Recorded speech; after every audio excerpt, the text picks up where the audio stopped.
iyadoo lagu xisaabtamaya xaaladda guud ee waddanka ka jirta ama waqtiga hadda uu ku jiro xaaladda uu marayo iyo horta awaajkan loo baahday marka annaga gobol ahaan sida tahay marta awaamirtu dhaqan galin meelihii looga baahnaa dhan dadka dardaariga laga qaado dadka socodka badan ee tahriibka sharci darrada ku socda hadda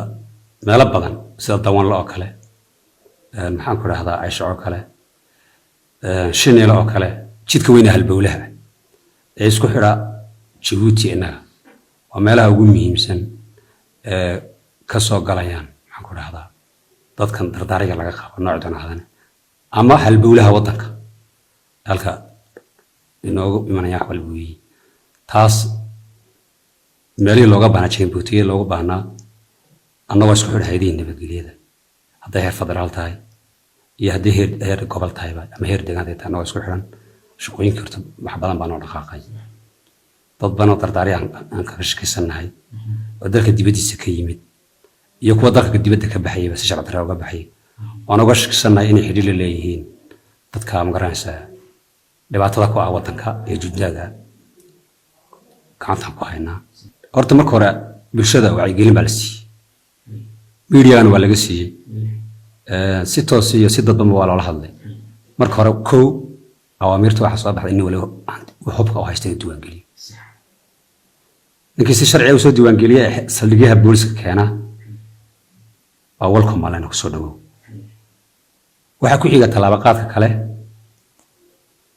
oo kamida in meelaha looga shakiyo in hub lagu hayo ama dad kale oo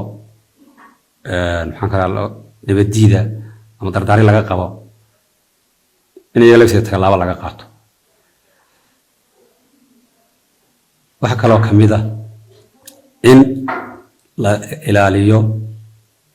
awaajka laftigiisa oo ah wixii ka reeban sharar lama qaban karo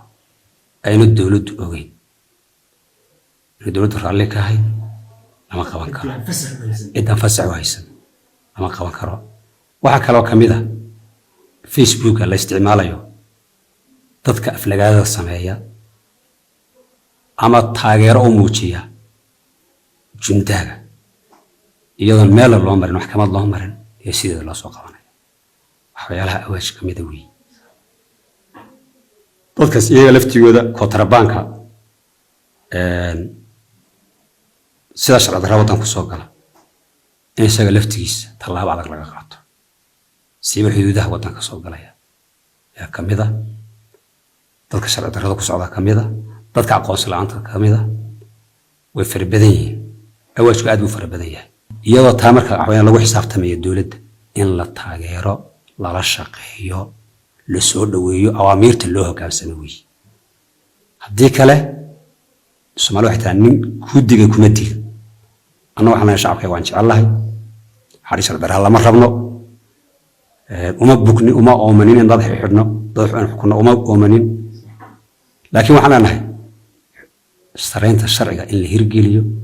waa waajib weey